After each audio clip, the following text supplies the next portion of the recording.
Boa tarde a todos. Vamos então dar início a esta nossa sessão de esclarecimento sobre o programa Em Parcelar para Ordenar. Em primeiro lugar, eu queria agradecer à DGADR, em particular aos colaboradores que estão aqui, João Mesquita e à Mariana, e também à doutora Maria de Fátima Catano pela disponibilidade em virem até aqui apresentarem este programa e estarem disponíveis também para esclarecer todas as dúvidas que surgindo. Queria só fazer aqui um enquadramento deste programa e, no fundo, de certa maneira, concordar que é de facto um programa interessante, que visa, sobretudo, por um lado, emparcelar pequenas propriedades que sejam fragmentadas e que sejam confinantes e, por outro lado, também resolver aquelas questões relacionadas com a copropriedade, porque estas situações acabam por acarretar uma gestão rural dos territórios rurais mais deficiente ou até mesmo inexistente e, portanto, um consequente abandono, e isso, em última instância, acaba por potenciar o risco de incêndio, não é? Portanto, todas estas ações que contribuam para uma melhor gestão do território, acho que são de ressalvar. Aqui a única, a grande questão para nós relacionada com os critérios de elegibilidade que vimos como um entrave será a questão do BUPI, porque sabemos que o BUPI tem uma baixa taxa de execução, apenas 37% do território está de facto abrangido por esse processo e, portanto, cria aqui alguns constrangimentos, tem sido assim a grande queixa que nos tem chegado, porque os outros critérios de elegibilidade, tirando alguns casos particulares, serão mais simples. Mas eu vou dar a palavra então à DGADR para começar a sua apresentação.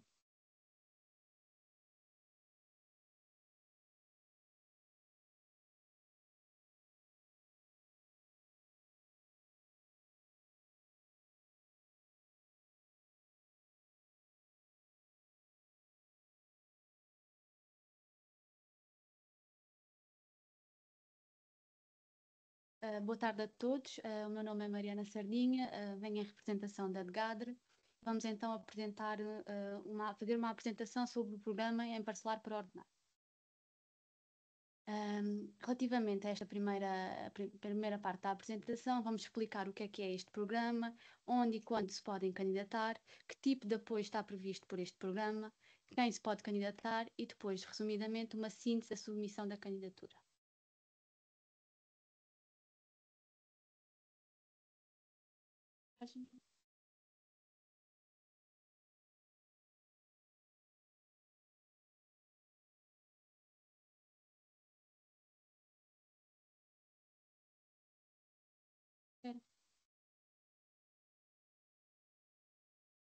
O que é o programa do Em Parcelar para Ordenar?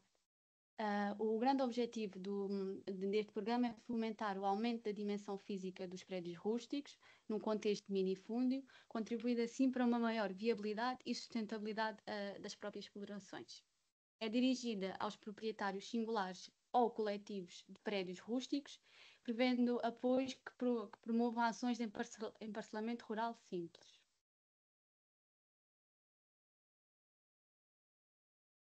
Portanto, o financiamento é através do Plano de Recuperação e Resiliência, o PRR. As candidaturas são analisadas e decididas na DGADR, na Direção-Geral da Direção-Geral de Agricultura e Desenvolvimento Rural, e a contratualização e pagamento dos apoios é feita pelo IFAP, sempre em trabalho em conjunto das duas entidades. Vou passar então a palavra ao meu colega João Mesquita. Ora, então, boa tarde a todos. Relativamente aqui às tipologias de intervenção que podem apresentar candidaturas a este programa, que são então as ações de emparcelamento simples, a concretizar ou já concretizadas, estas já concretizadas, tenham ocorrido pelo menos a aquisição dos prédios confinantes ou contíguos, desde 1 de fevereiro de 2020. Todas estas ações são efetuadas ao abrigo do artigo 7º da Lei número 111/2015, que estabelece o regime jurídico da estruturação fundiária. Dentro então destas tipologias e ações poderão abranger vários tipos, nomeadamente operações da correção, divisão parcelar de prédios rústicos ou de parcelas pertencentes a 2 ou mais proprietários. Também as aquisições de prédios rústicos confinantes com prédio da mesma natureza, caso a aquisição contribua para melhorar a estrutura fundiária da exploração, não é? Um proprietário tem uma exploração, pretende aumentar a área de cultivo, quer que seja, não é? E então vai adquirir o prédio rústico que está confinante, no sentido de aumentar essa mesma exploração. Dando origem, não é? Então, àquela tipologia ali à seguinte, que é a aquisição de prédios rústicos contíguos. Às vezes há e acho que foi uma das perguntas que até fizeram aqui a CAP nos colocou, qual era a diferença entre confinantes e contíguos. Pronto, basicamente um prédio confinante é aquele prédio que está ao lado. Eu tenho um prédio, sou proprietário de um prédio, o outro prédio que está ao lado, que tem extremas em comuns, que não tem nenhuma separação física, seja através de um caminho, de uma linha de água, etc. Ou seja, tem extremas em comuns, é um prédio confinante. Os prédios contíguos serão, por exemplo, os restantes prédios que serão confinantes desse prédio que está confinante do meu, no sentido que formam um bloco contínuo, não é? Um bloco sem divisões nenhumas, e então isso aí serão os prédios contíguos. Para adquirir um prédio contíguo, também temos que adquirir o confinante. Sim, não. exatamente. Não é? Ou seja, no fundo, o confinante é o que está logo ao lado e os contíguos são os que vêm a seguir. Formam um bloco. Okay. Pronto. Outra das tipologias de intervenção neste programa, para além destas relativas às ações de emparcelamento simples, são também a reconfiguração da titularidade para proprietário único, que pode ocorrer através da extinção da propriedade de um prédio que tenha vários proprietários, não é? Ou também através da extinção da comunhão em heranças, em que são vários os herdeiros e um vai adquirir as restantes partes da herança. Pronto, ali aquela última ideia em baixo já comentei há pouco, não é? São, portanto, as aquisições também de prédios rústicos confinantes ou contíguos, confinantes ou contíguos estes ao prédio de um proprietário, não é? E que tenham efetuado essas aquisições desde 1 de fevereiro de 2020.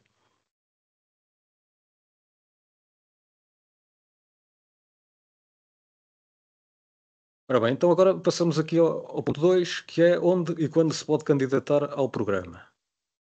Portanto, a submissão das candidaturas e a apresentação dos documentos que são solicitados no aviso é através de um formulário, de uma plataforma eletrónica que poderão aceder através do portal do IFAP. O link é aquele ali e também está indicado no aviso. Este quarto aviso já decorre desde as 9 horas do dia 30 de junho de 2025 e vai ainda até às 17 horas do próximo dia 31 de outubro deste mês, claro, de outubro, ou então até esgotar a dotação que está na ordem dos 9,5 milhões, não é? Até esgotar essa dotação, ainda há a possibilidade de apresentar candidaturas. Sempre até essa data limite do dia 31 de outubro.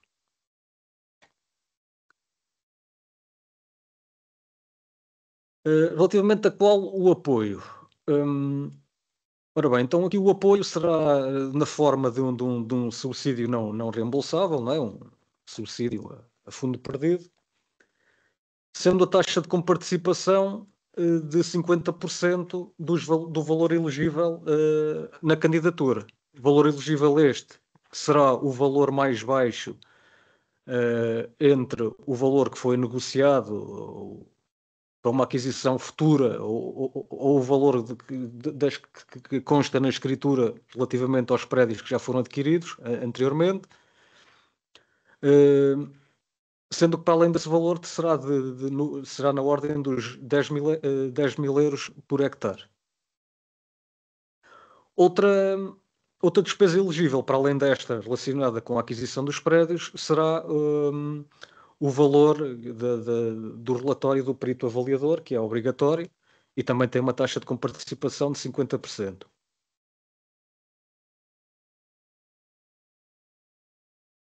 Relativamente ainda continuamos aqui à atribuição do financiamento. Como disse há pouco, a dotação deste aviso é de 9,5 milhões de euros. O montante máximo a atribuir por beneficiário é 300 mil euros. 300 mil euros estes que estão sempre limitados aos auxílios de mínimos. Auxílios mínimos estes que são impostos pela Comunidade Europeia, relativamente às ajudas que cada Estado recebe, sendo que, no caso em que os candidatos possuam um CAI agrícola, o limite do auxílio de mínimos será de 50 mil euros, enquanto que para outros candidatos que não possuam CAI agrícola, será de 300 mil euros. Independentemente de ser o CAI principal ou o CAI secundário, basta ter um CAI agrícola que fica logo limitado aos 50 mil euros. Além disso, estes apoios também não são cumuláveis com outros apoios que revistam a mesma natureza e finalidade, ou seja, não pode haver duplicação de apoios. Relativamente aqui às despesas elegíveis, eu já falei há pouco, não é? Mas vocês podem aqui ver melhor. Portanto, as despesas elegíveis serão o valor mais baixo dos prédios a adquirir ou já adquiridos, entre a avaliação realizada por o perito avaliador e o valor negociado entre as partes. Ou seja, será o valor mais baixo ou do relatório ou o valor que foi negociado, até ao limite de 10 mil euros por hectare. As pessoas, o candidato, quando preenche estes valores, os valores dos prédios, da aquisição dos prédios na plataforma, a própria plataforma trunca ali aquele valor e podem depois verificar qual é que é efetivamente o valor até os 10 mil euros por hectare. Para além disso, também, como falei há pouco, será o valor do custo da avaliação efetuada por o perito avaliador, não é? E a despesa com IVA não é elegível. Estas despesas elegíveis, então, corresponderá o apoio a 50% destas despesas, destes valores que o candidato apresentará. Agora, quem se pode candidatar aqui ao programa? Isto foi uma diferença aqui relativamente aos avisos anteriores, uma vez que o âmbito geográfico deste programa, deste quarto aviso, foi alargado a todo o território continental, ao contrário dos avisos anteriores, em que apenas eram limitados aos territórios vulneráveis, né, territórios com maior perigosidade de incêndio. Neste quarto aviso foi alargado a todo o território, independentemente de estarem ou não localizados em territórios vulneráveis. Portanto, os beneficiários deste programa serão os proprietários de prédios rústicos, não é? Proprietários estes podem ser a nível singular ou coletivos, empresas, não é? Que também possuam prédios e que vão efetuar as ações de emparcelamento rural simples. Ou seja, vão adquirir prédios, o prédio confinante, os prédios contíguos, de forma a criar um artigo único e aumentar a área dos terrenos. Também os herdeiros adquirentes dos prédios rústicos quando há uma partilha de herança e também os coproprietários de partes de prédios rústicos com a finalidade de extinguir a compropriedade. Quer um, quer o outro, os herdeiros, quer os comproprietários, têm mesmo que extinguir a compropriedade do prédio ou extinguir a herança. E claro, isto aplica-se até a todos os proprietários de prédios rústicos que tenham efetuado aquisições de prédios confinantes ou contíguos desde 1 de fevereiro de 2020. Já há pouco falamos sobre esta situação. Portanto, os candidatos terão que cumprir uma série de critérios de elegibilidade que constam no aviso, não é? Aqui vamos indicar alguns, mas haverá outros que terem que ser. Não, este aqui não selecionamos quais são mais importantes ou menos importantes. São, se calhar, aqueles que mais dificuldade poderão apresentar, mas e por isso vamos falar aqui um pouco sobre estes critérios. Portanto, terão que ter uma inscrição como beneficiário junto do IFAP. Será importante que esta inscrição ocorra e que tenham um CAI, ou seja, tem que ter uma atividade aberta com um CAI adequado à atividade que exerçam, podendo ser agrícola ou não, não é? Mas tem que ter esta inscrição no IFAP, porque depois a própria plataforma vai buscar os dados ao IFAP, os dados do candidato. Para além disso, os prédios que são objeto das candidaturas, quer o prédio o inicial, nós chamamos o prédio do próprio, quer o prédio a adquirir ou já adquiridos, tem que ter uma configuração geométrica em formato shapefile, não é? Em formato digital, de onde nós possamos verificar os limites do prédio, a área, verificar a localização do prédio, verificar se é confinante uns com o outro. Pronto, para podermos fazer essa análise, não é? A shapefile pode ser obtida através de duas situações. Quando os prédios estão localizados em concelhos com regime de cadastro predial, podem, através do Sistema Nacional de Informação Cadastral da DGT, selecionar o prédio por concelho, por freguesia, por secção, e podem exportar a shapefile através dessa plataforma da DGT. Nas situações em que não existe regime de cadastro, e que serão as outras, as restantes, que terá que ser através do BUPI. Ou seja, o prédio terá que estar registado no BUPI, e aí então solicitam ao BUPI ou até junto do próprio município, não é? Ou o técnico habilitado do município, solicitam a shapefile dos prédios que fazem parte da candidatura.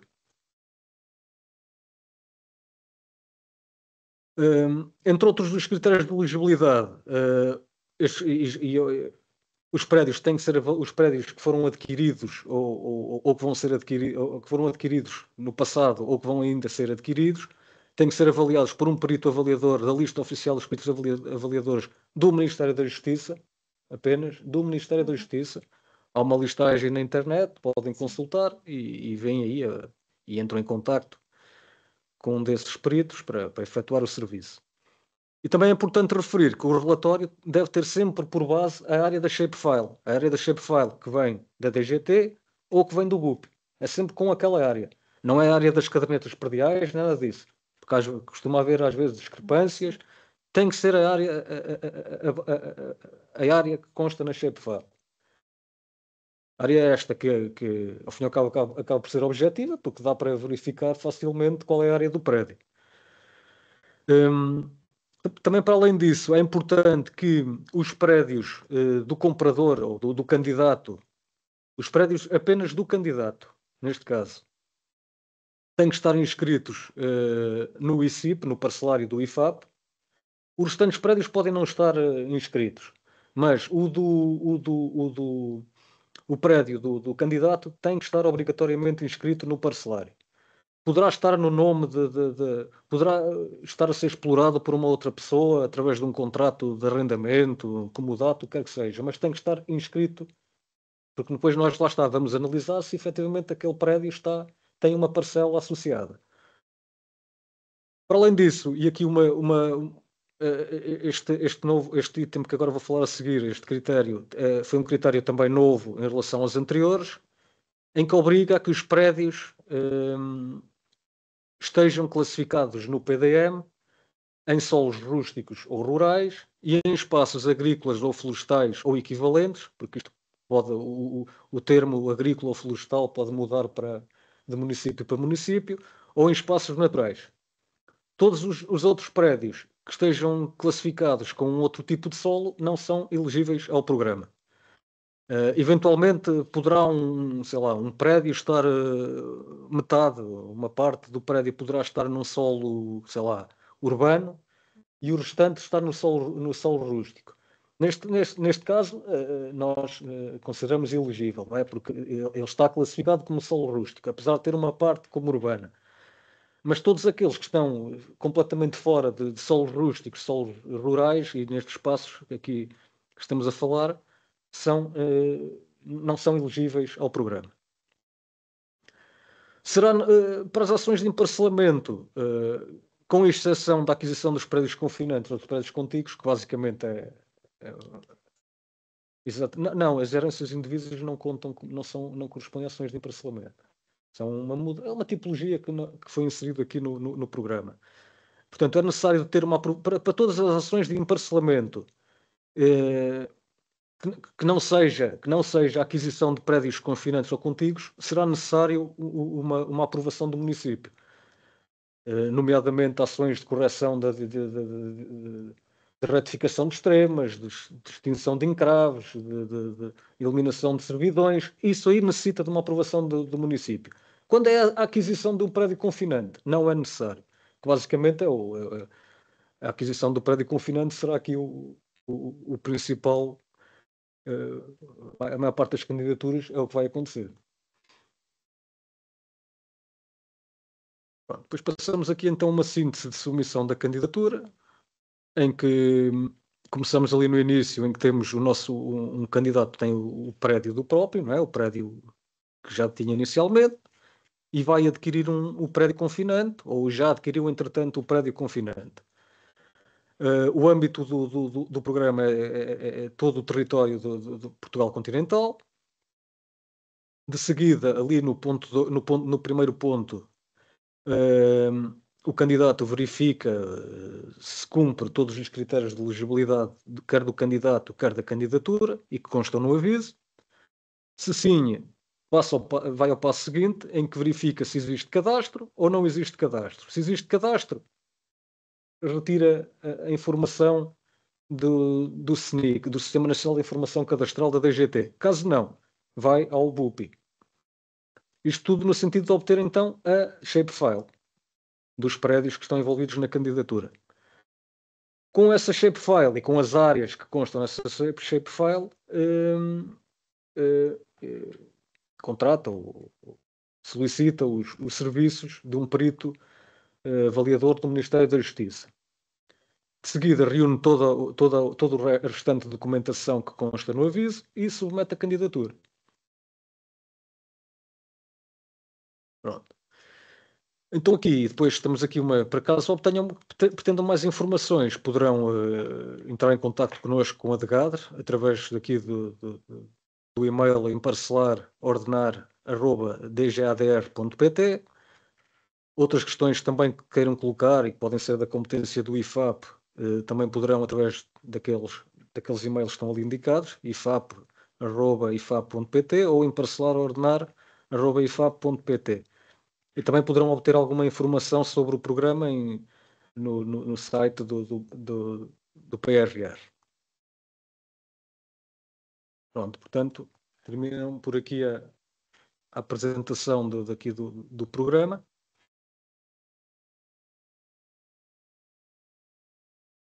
Sim, então, mais uma vez, muito obrigada por esta explicação, ainda que de forma sucinta, no fundo, das regras para a candidatura a este programa. Nós agora, então, vamos aceitar inscrições para perguntas. Eu peço que vocês utilizem esta ferramenta de levantar a mão, e depois eu vou dando permissão às pessoas por ordem das mãos. Mas antes disso, vou aqui aproveitar a condição de organizador para fazer algumas perguntas. Uma tinha relação aqui com esta questão de, portanto, no fundo, os prédios ou estão em concelhos que estão no BUPI ou estão em concelhos que estão com cadastro na DGT. Mas, por exemplo, eu julgo que o concelho de Mafra é um concelho um bocadinho particular, porque é o concelho que tem cadastro, mas não tem cadastro digital. Ou seja, não é possível ir ao site da DGT e extrair a shapefile diretamente. Nesses casos, como é que... Pois, eu não conheço em particular essa aí nem sei se atualmente já, porque sei que existiam diversos municípios que possuíam um cadastro experimental e, entretanto, foram integrados na carta cadastral da DGT. Portanto, eu não tenho a certeza se o de Mafra já terá ou não acesso, pelo menos, ao cadastro experimental. É uma questão de verificar, não é? Mas não Tá bem. faço ideia.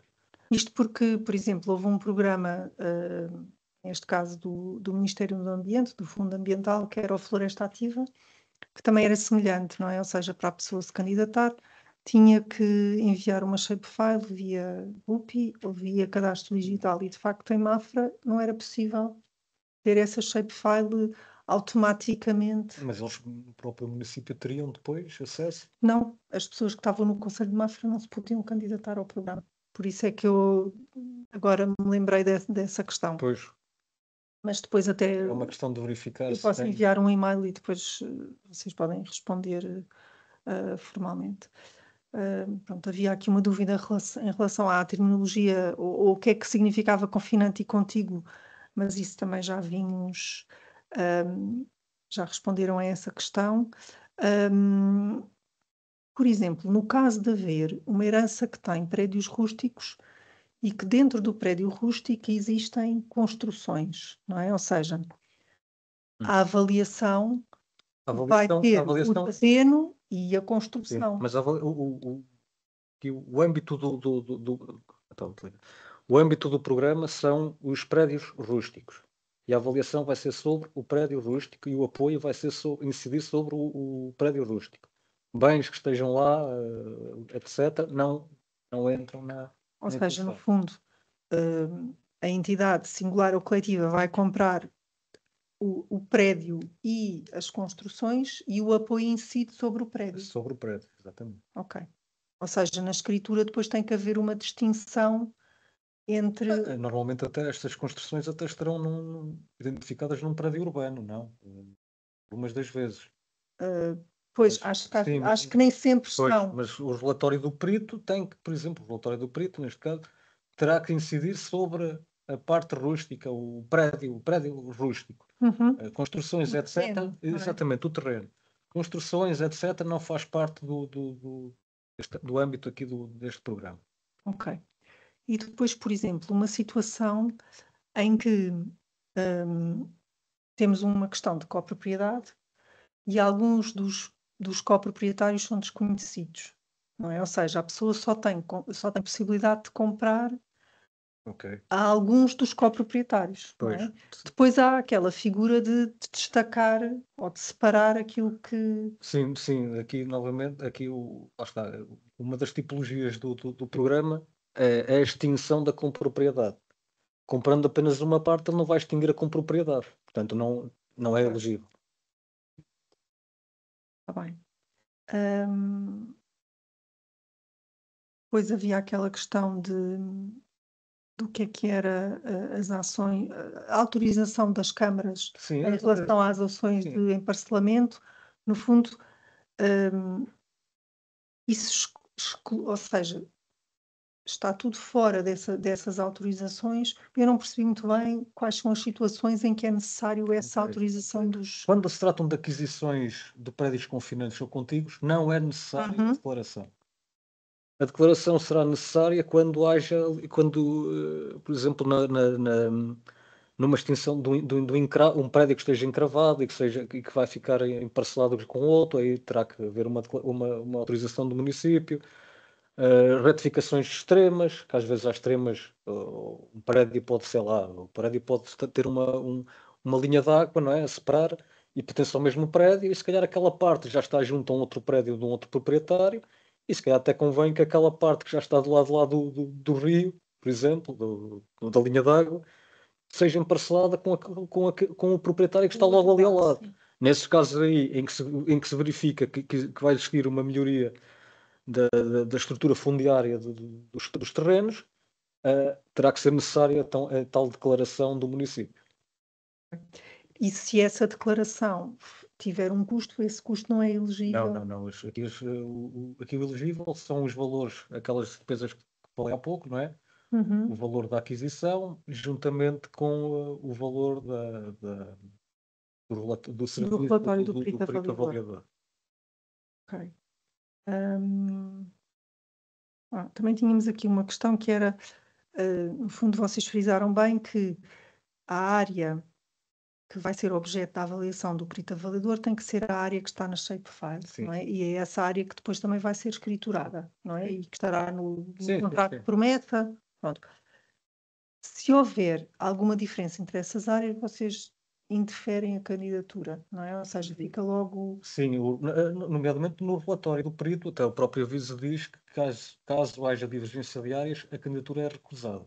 Pronto. Aí é um fator logo de E vocês rejeitar a não, candidatura. de certa maneira, não prevêem a possibilidade de haver depois uma correção posterior?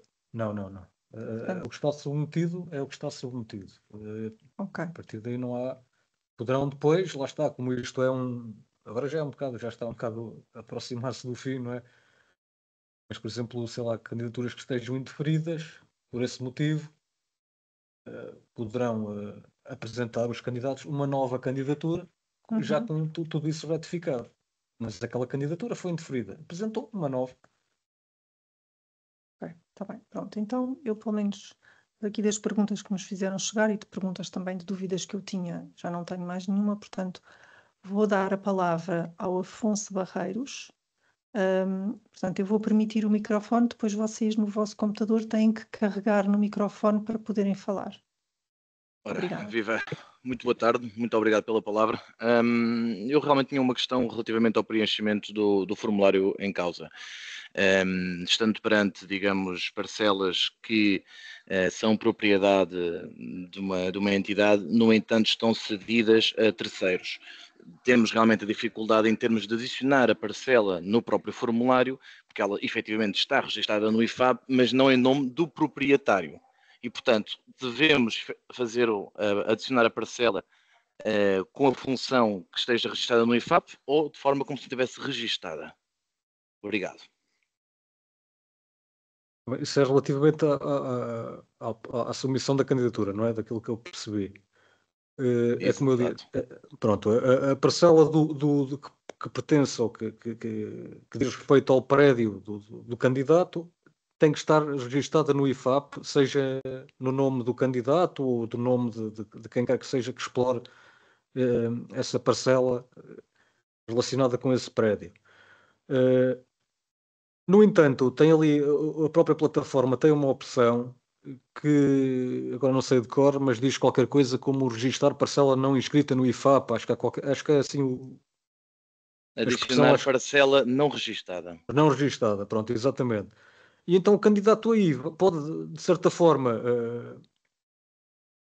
identificar a parcela através dessa função de parcela não registada, colocar a área que corresponde ao prédio, poder de certa forma fazer uma articulação entre a parcela e o próprio prédio e ultrapassa essa situação na candidatura.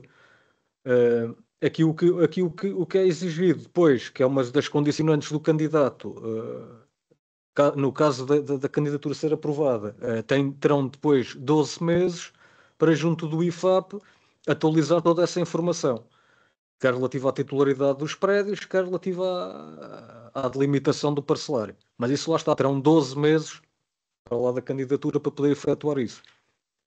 Muito bem. Muito obrigado pela atenção.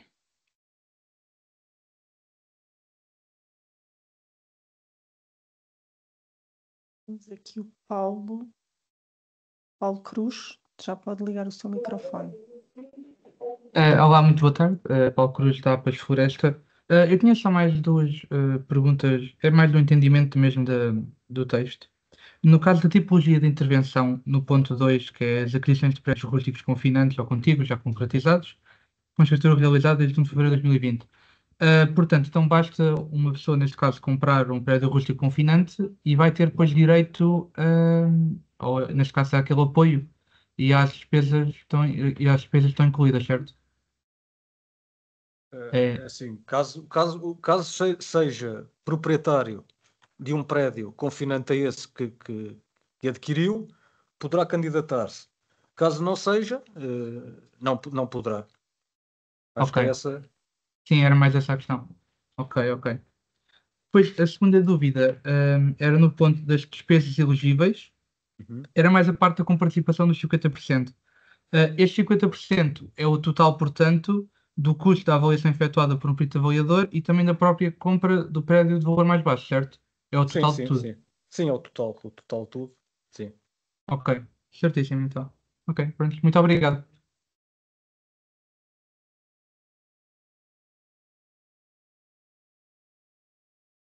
Mário Antunes pode fazer as suas perguntas.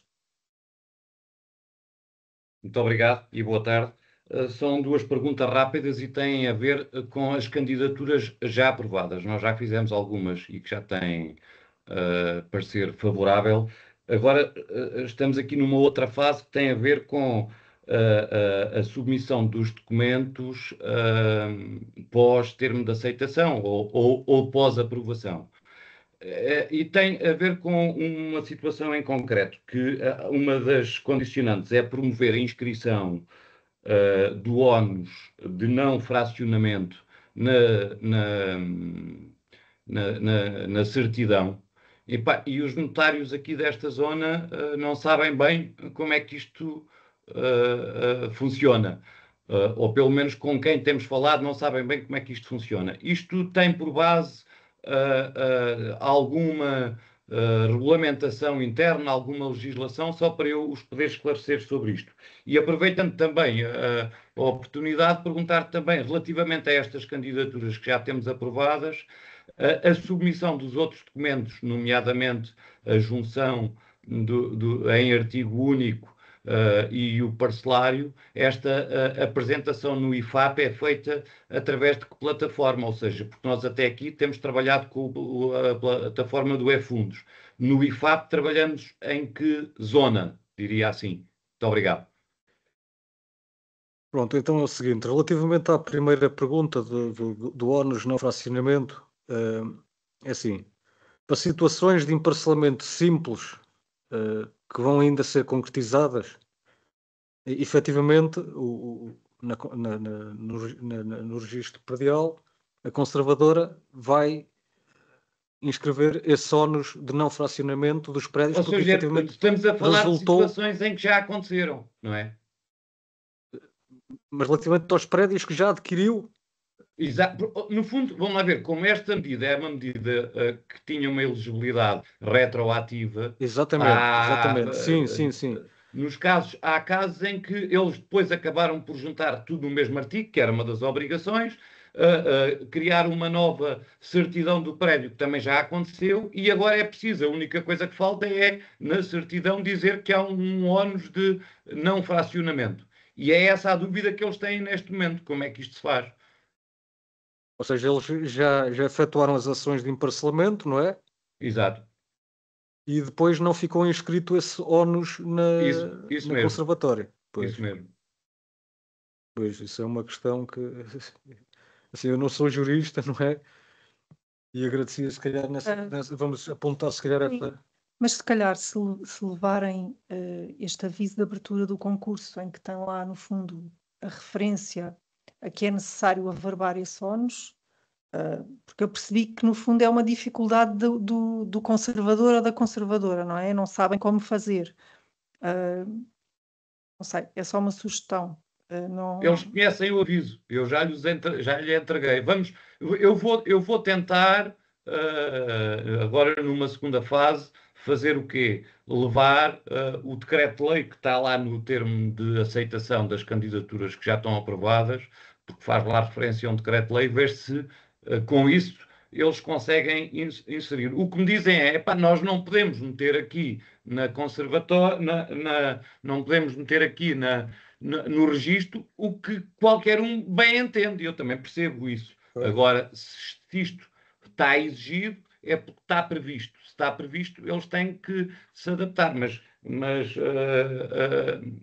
vamos ver. Também ainda porque lá está, temos um ano, não é?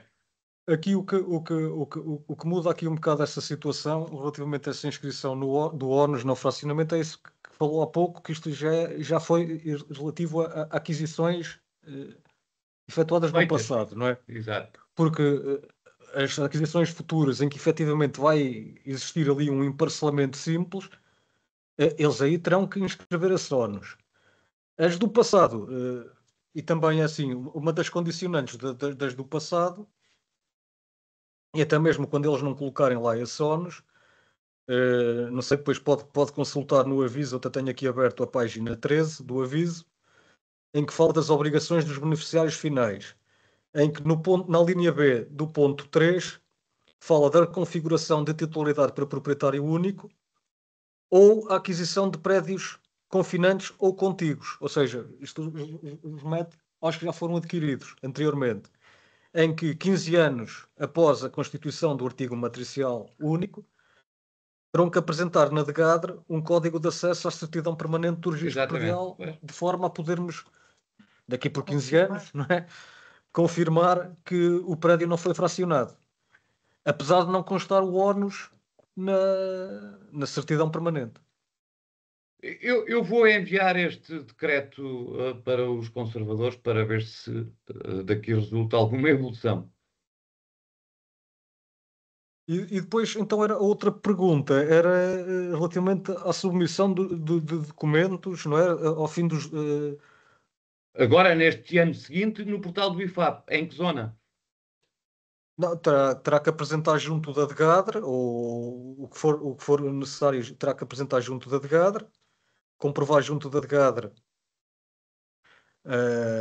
Também nessa página que eu referi há pouco, a página 13, também tem que apresentar na DGADRE essa confirmação de que o prédio deu origem os prédios deram origem a um artigo único. Pode ser através do e-mail, do Imparcelar para Ordenar, como entenderem, não é através da plataforma. Certo. E terão que atualizar no ICIP, portanto é no próprio IFAP. Ou seja, basicamente não é através da plataforma que tem que apresentar essa documentação. Terá que ser mesmo assim a apresentar. Pode ser através de e-mail ou através de carta registada, como entenderem. Muito obrigado.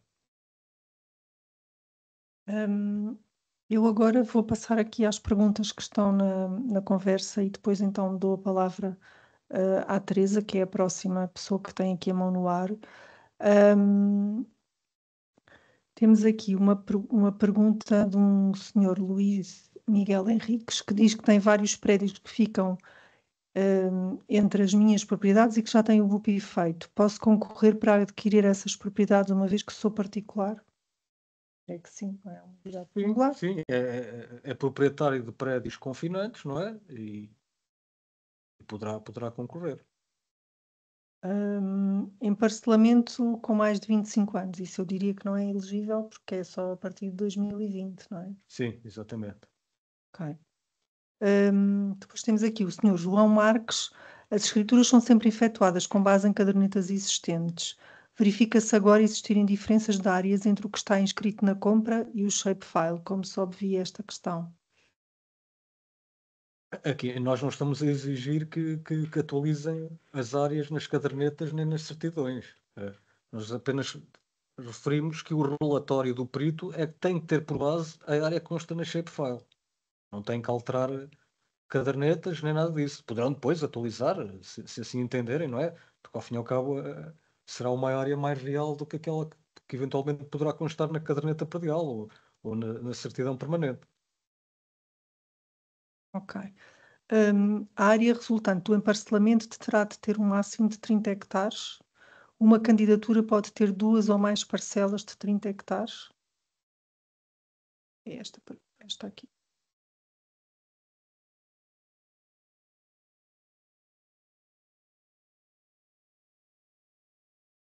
É assim, efetivamente, os prédios, a aquisição dos prédios terá que cumprir a superfície máxima de redimensionamento em que não podem ultrapassar uma determinada área ou tipo de terreno e de acordo com a região de onde os prédios estão localizados.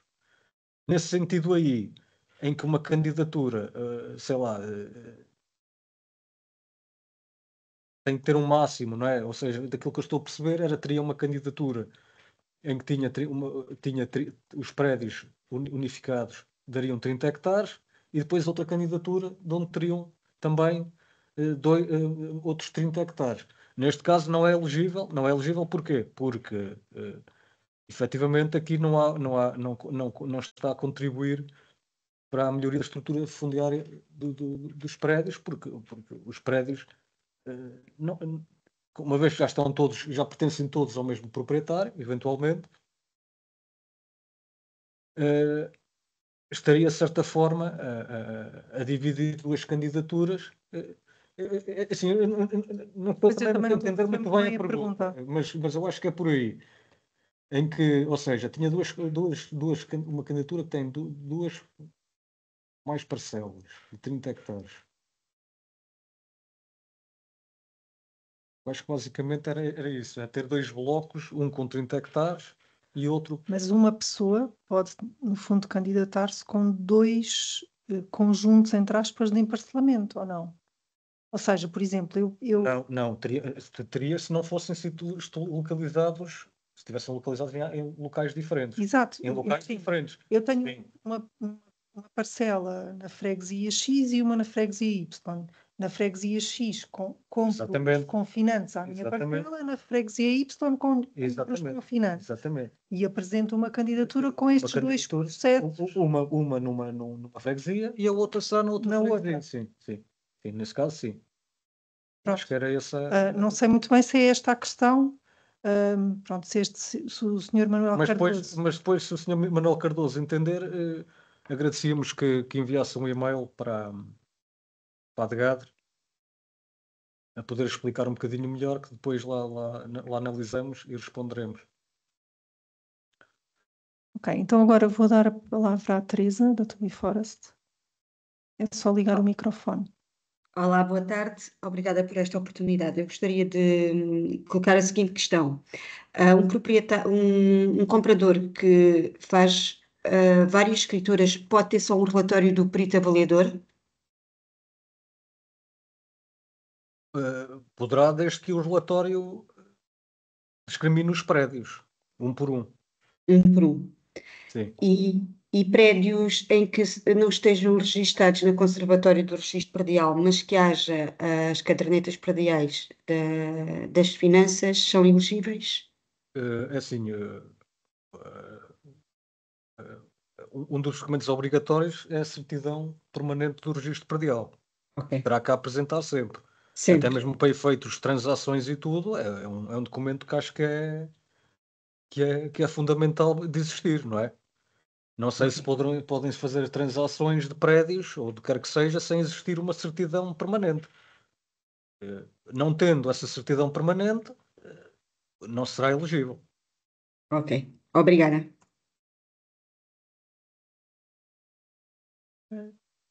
Temos aqui alguém que se identifica como emparcelar para ordenar.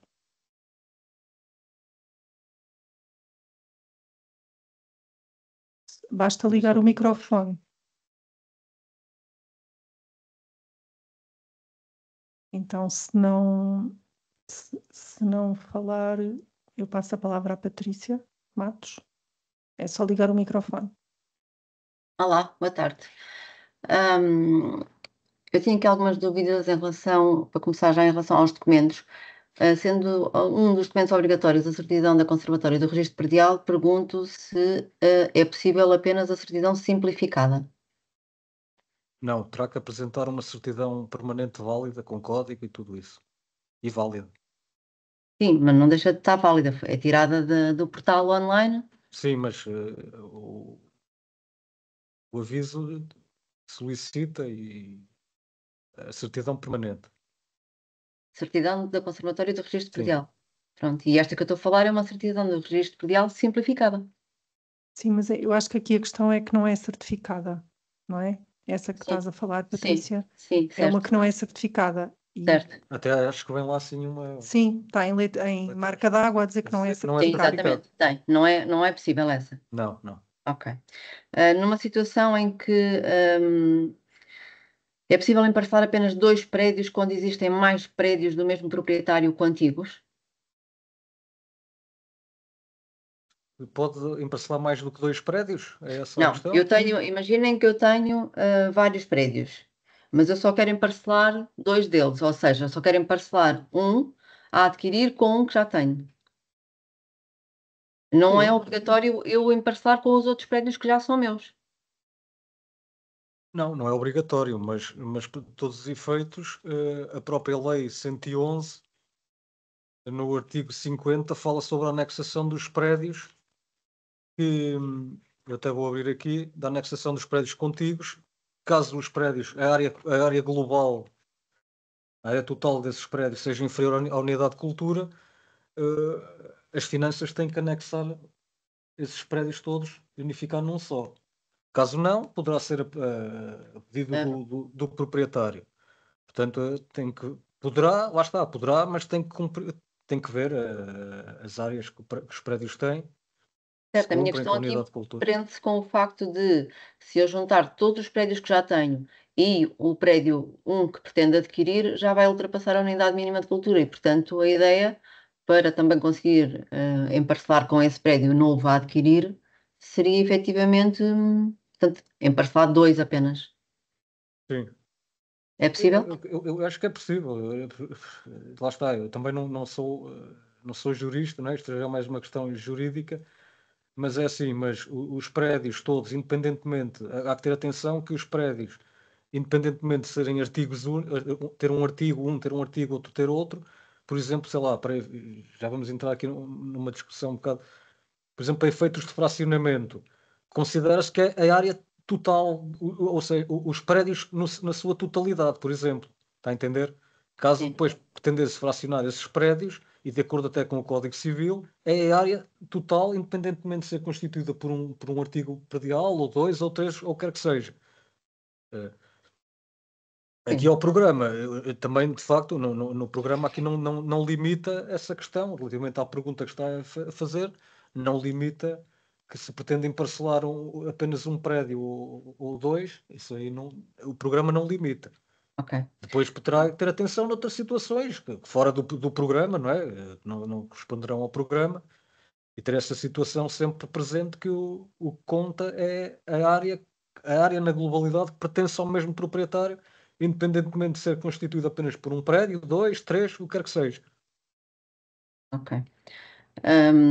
Aqui ainda em relação à plataforma, existindo no caso uma parcela de parcelário que engloba vários prédios e eu só quero emparcelar um deles com outro prédio a adquirir, eu não sei se isso na plataforma está relativamente feito para essa situação ou não, porque eu tenho aqui um erro na plataforma que já Pois. enviei inclusive por e-mail, e não sei se Eu está aí, relacionado. depois, relativamente às parcelas do parcelário, não é? Sim. Pois, eu aí recomendo aquilo que falei há pouco aí um participante, que tente registar as parcelas não inscritas, tente ir por essa opção. Se calhar é Não, mais mas simples e poderá no caso ultrapassar desta, essa situação. no caso desta é uma situação em particular, que é, por exemplo, o seguinte: eu tenho um proprietário que tem 30 hectares e quer parcelar um prédio desses 30, que já é dele e que está inscrito no parcelário, quer parcelar com um prédio de 4 hectares que vai adquirir, que não está declarado no parcelário. A questão aqui é que essa parcela de parcelário com 30 hectares está junta com outros prédios e essa junção faz mais do que a unidade mínima de cultura. Sim, mas estamos a falar do parcelário. Isso é só uma questão de registro do parcelário, do IFAP. Eu sei, a questão é que na plataforma, quando eu ponho uma parcela que Sim, são por 70 isso é que eu lhe hectares, digo, por isso é que eu lhe estou a recomendar para inscrever parcelas não registadas no IFAP e tentar ultrapassar por aí. mesmo que Mesmo elas já tenham, estando inscritas? mesmo Não, que elas tem lá uma opção, tem lá 2 opções que diz parcelas inscritas no IFAP ou parcelas não inscritas no IFAP. Seleciona essa parcelas não inscritas no IFAP e faz como se fosse uma parcela. Mas eu acho que bem eu percebi a questão aqui da Patrícia, é porque ela tem parcelas que estão inscritas no IFAP, que são uma é considerada uma única, mas no fundo é constituída por várias, não é isso, Patrícia? engloba E vários vocês prédios querem emparcelar uma dessas várias com com outra. outra que não Sim, é. mas isso é Vai ser adquirida. mas isso é uma questão de parcelário, não entra aqui no programa. A única situação em que tem que cumprir é efetivamente estar registada a parcela, o prédio do próprio, não é? Está registado no parcelário, E já que está. aparentemente está, não é? Por isso mesmo é que eu lhe digo, para ultrapassar essa situação, esse constrangimento na plataforma relativamente às áreas dos prédios relacionadas com as áreas do parcelário, optar pela opção de inscrever parcelas não inscritas no IFAP. Acho que é, não sei, Sim, nunca sei ao certo o termo que sim. está lá na plataforma, mas optar por essa opção. É que eu depois não sei se isso não vai resultar num erro que eu inclusive já enviei por e-mail, um erro que me dá de validação, em que diz que existem prédios a adquirir cuja Pois, porque área as do áreas são prédio. diferentes. Sim, é por isso mesmo. Uma vez que a área que está no parcelário será superior à área do próprio prédio, poderá a plataforma dar ali um Mas erro. este erro dá-me numa outra situação em que exatamente o que está no parcelário é aquilo que eu tenho, portanto, são todas as parcelas, é uma parcela única que engloba vários prédios e esses prédios são todos para emparcelar e dá-me o mesmo erro, onde informa que, quando faço a validação, diz que existem prédios a adquirir cuja área do prédio é Mas inferior à a soma informação da que lhe volto área a a dar é a adquirir. mesma que dei há pouco, e até já outros candidatos também tiveram essa dificuldade e foi-lhe dada essa opção e eles aparentemente ultrapassaram, inscrevendo parcelas não inscritas no parcelário ou no IFAP. De certa forma, identificaram a parcela assim a título de forma descritiva, está a entender? Sim. E conseguiram ultrapassar esse erro que o formulário apresentava. Por isso é que eu lhe estou a dizer que para optar por tomar essa opção, que creio que vai ultrapassar essa dificuldade. É que normalmente este tipo de erros é melhor enviar para emparcelar@dgadr, porque eu já enviei este erro já a semana passada e ainda não tive resposta. Pois, às vezes, se calhar, também são Tendo muitas em conta, perguntas e elas. tendo em conta que as candidaturas são por ordem e até haver dotação, nós não fazemos ideia se já foram submetidas muitas, se ainda há verba, muita, pouca, como não sabemos isso, portanto, se calhar, não sei se há essa informação disponível para termos também uma orientação. Então, mas poderá depois indicar qual é que foi o e-mail, Para o qual se enviei? quiser. Não, O teu e-mail. o dia, não precisa de identificar o endereço de e-mail, mas o dia em que enviou, pelo menos, 26 se de depois setembro. puder deixar aqui junto aqui da CAP e depois também fazer-nos chegar a nós. 6 de setembro, foi o que eu percebi. 26 de setembro. 26 de setembro, ok. Sim. Ok. Obrigada. Ok. Então, temos aqui também uma pergunta colocada aqui pela Olinda, relativamente a uma situação em Trás-os-Montes, se é possível juntar duas parcelas com 0,1 hectares e se existe área máxima. Pergunta se existe uma área mínima, não existe. Não existe. Aqui o que tem que ser cumprido é a superfície máxima de redimensionamento para a região e para o tipo de terreno de onde os prédios estão localizados. Neste caso aqui, parecem áreas relativamente pequenas, acho que não tem problema nenhum.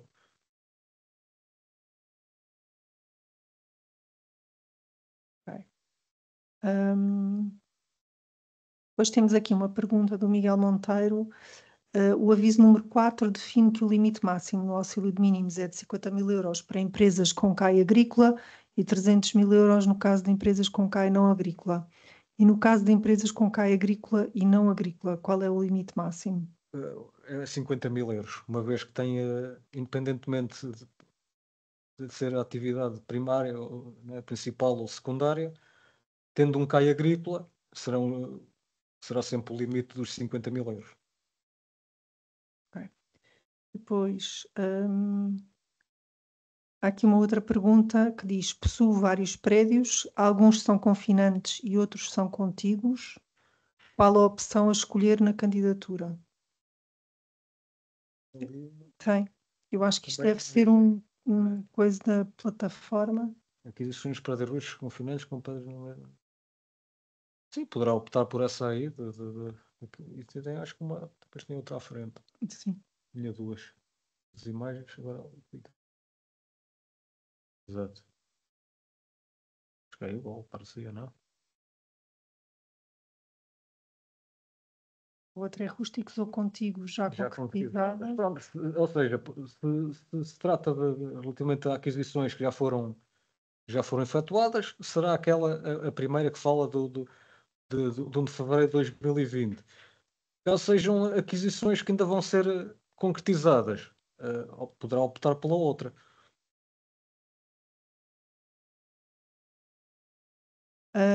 Aqui uma outra pergunta. Boa tarde. Foram adquiridos prédios recentemente? Não, desculpem. Foram adquiridos prédios anteriormente que não foram alvo de avaliação de perito. Para a candidatura teriam de ser avaliados pelo perito neste momento, já depois da compra? Não, a avaliação é que tem que ser reportada ao momento da compra, Sim, não é? Pode sim. ser feita agora, mas no Exatamente, fundo com reporta a data- critérios. Exatamente, que reporta a data da aquisição. Aqui uma questão que eu acho que é mais um comentário, que deve existir a confusão de 10 mil euros por hectare e máxima ajuda de 300 mil euros. Os 300 mil euros é do total, não é? Os 10 mil euros é que é por hectare. Portanto, no fundo, Eles podem ter um apoio de 10 mil euros por hectare e atingir os 300 mil euros. ou não. Ou não é? não.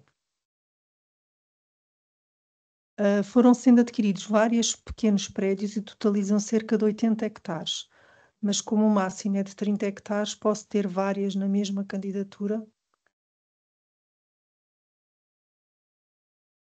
Não, porque se ultrapassar a superfície máxima de redimensionamento, a candidatura não é elegível.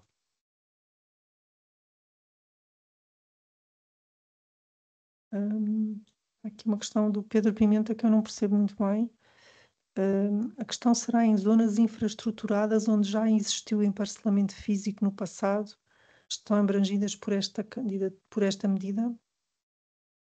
Ou seja, de onde houve ações de emparcelamento integral, se calhar, isso estão a perguntar, não é? Sim, não há.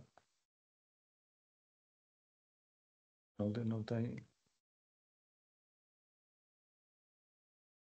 nenhum constrangimento. Agora vou passar a palavra ao Rui Gonçalves. Pode fazer as suas perguntas, é só preciso carregar aí no íconezinho do microfone.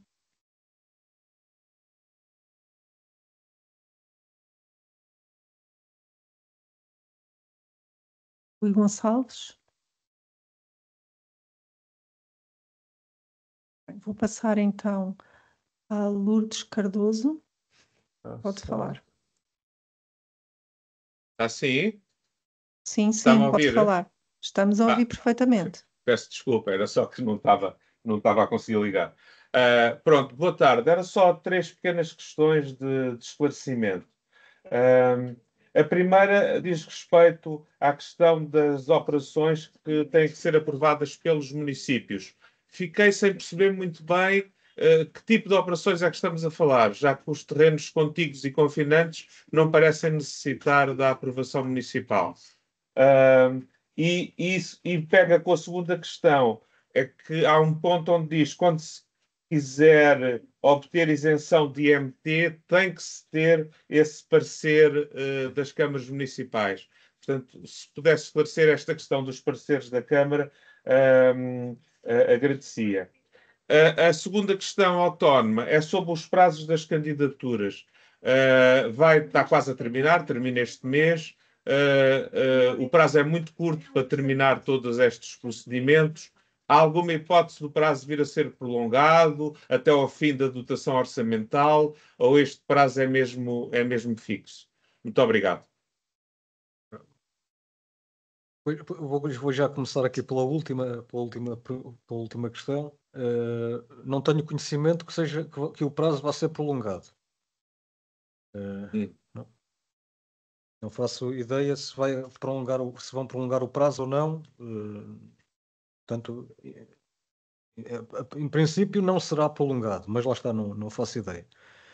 Relativamente à outra questão das declarações do município, pronto, e tal como disse bem, quando se tratam de projetos de emparcelamento, as aquisições de prédios contíguos ou confinantes não carecem de aprovação por parte do município. Os projetos de aprovação por parte do município os projetos de emparcelamento que carecem de aprovação por parte do município e de acordo com a Lei 111 serão a correção da divisão parcelada de prédios rústicos, a retificação de extremas, extinção de encravos, extinção de servidões e direitos de superfície. Neste caso aqui, como a grande maioria das candidaturas diz respeito a aquisições de prédios confinantes ou contíguos, portanto não é necessário uma declaração, não é necessário a aprovação por parte do município. Depois, futuramente, e para efeitos de obtenção de isenção do IMT e de imposto de selo no registro dos prédios, aí sim já terá que ser solicitado à Câmara Municipal essa declaração, uma declaração em como a aquisição dos prédios confinantes, de certa forma, vai melhorar a estrutura fundiária. E aí sim terão que... Mas será no caso, lá está, de caso pretendam obter a isenção de IMT e de imposto de selo. Relativamente aqui à candidatura ao programa, que não é necessário.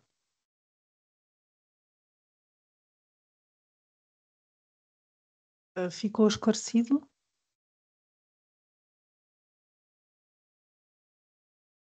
Então, dou a palavra a Lourdes Cardoso. Pode colocar as suas questões.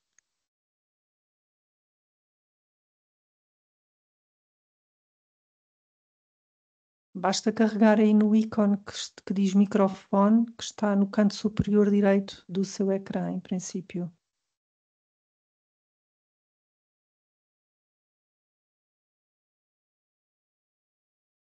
Então passa a palavra ao António Augusto e depois, se entretanto a Lourdes Cardoso conseguir, pode falar. Muito boa tarde.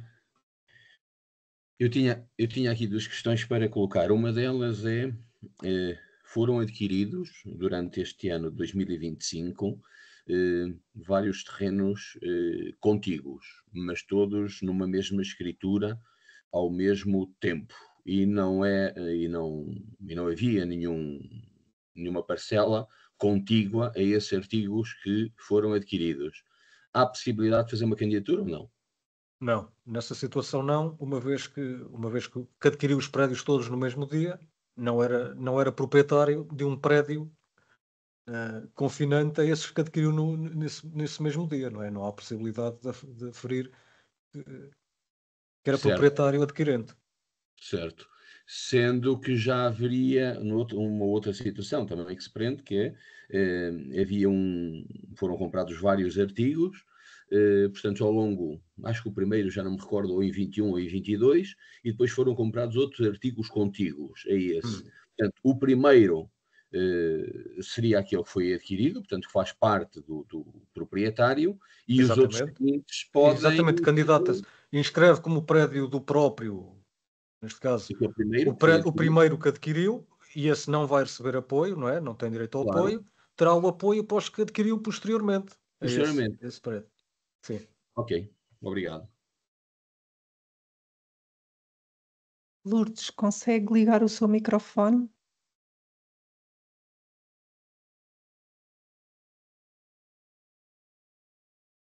Não. Então, passa a palavra ao Daniel Farinha.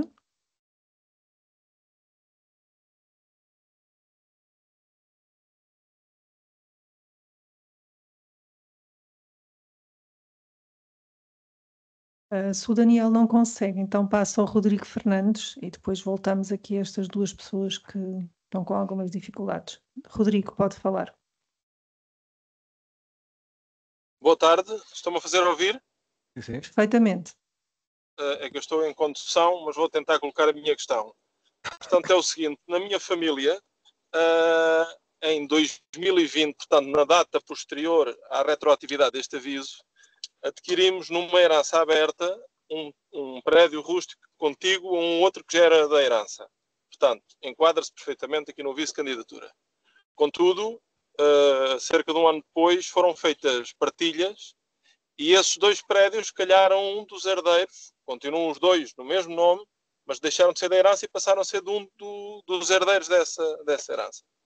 A informação que tenho é que por esse motivo deixa de ser elegível aqui para esta vice-candidatura. Queria confirmar convosco, uma vez que nas heranças as dívidas passam da herança para os herdeiros, por que razão é que eu agora não poderia fazer uma candidatura por motivo do herdeiro ter herdado aquilo que já era seu por direito?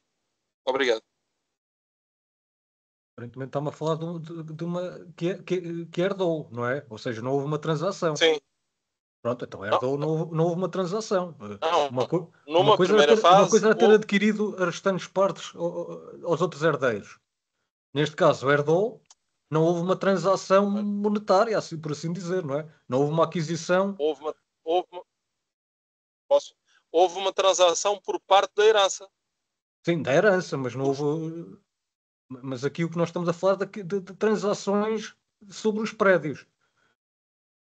Mas a herança, que é uma figura jurídica, adquiriu o prédio contíguo ao que já tinha. Certo? Neste momento, os prédios já não são da herança, são de um dos herdeiros. Então, e esse herdeiro adquiriu as outras partes da herança? Adquiriu os 2 prédios contíguos que estamos a referir nesta conversa. Sim, mas isso são os prédios contíguos a esse da herança. Mas eu estou a perguntar se esse herdeiro adquiriu as restantes partes da herança. Toda não, porque eram 2 herdeiros, cada um ficou com metade. Então, as tipologias é a extinção da herança. Tendo a herança ainda 2 proprietários, estando dividido ainda por 2 herdeiros, não houve uma extinção da herança. Sim. Pronto, portanto não é elegível. Não é elegível. Exatamente. Agora, caso o herdeiro, um do herdeiro já tivesse adquirido a outra parte e o prédio ficasse todo no nome dele, tudo bem. Ele depois, essa operação foi feita pela herança. Não? Exatamente. Ok. Não tem enquadramento. Obrigado. Mónica Duarte.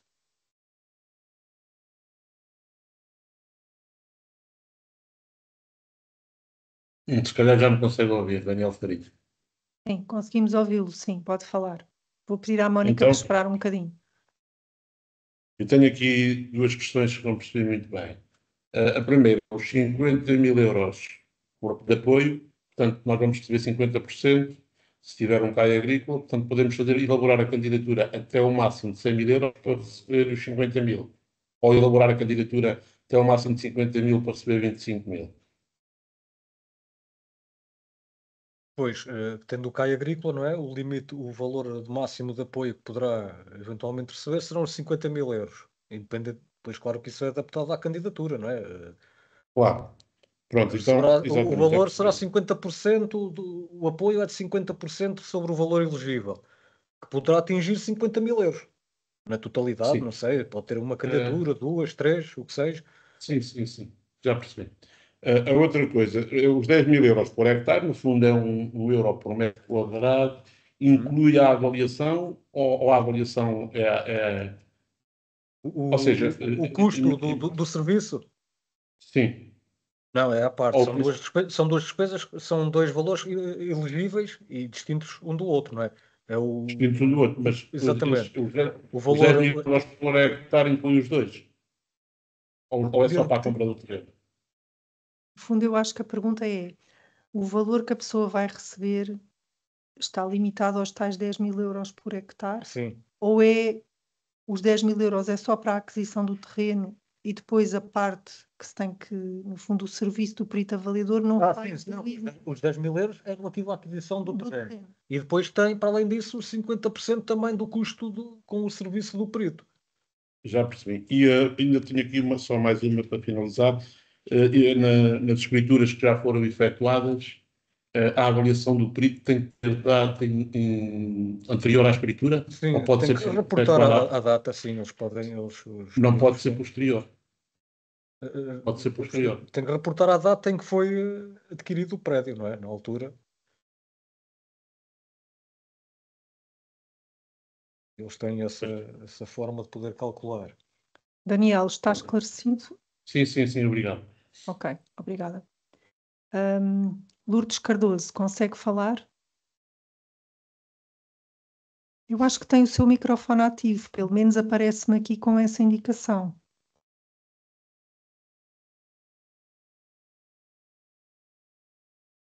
Então passo a palavra ao Rodrigo Fernandes.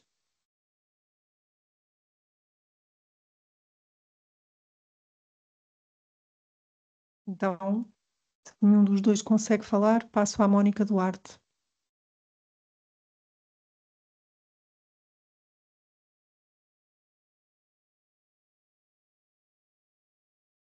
Bem, então, enquanto ninguém consegue colocar as suas questões, eu passo aqui às questões da conversa.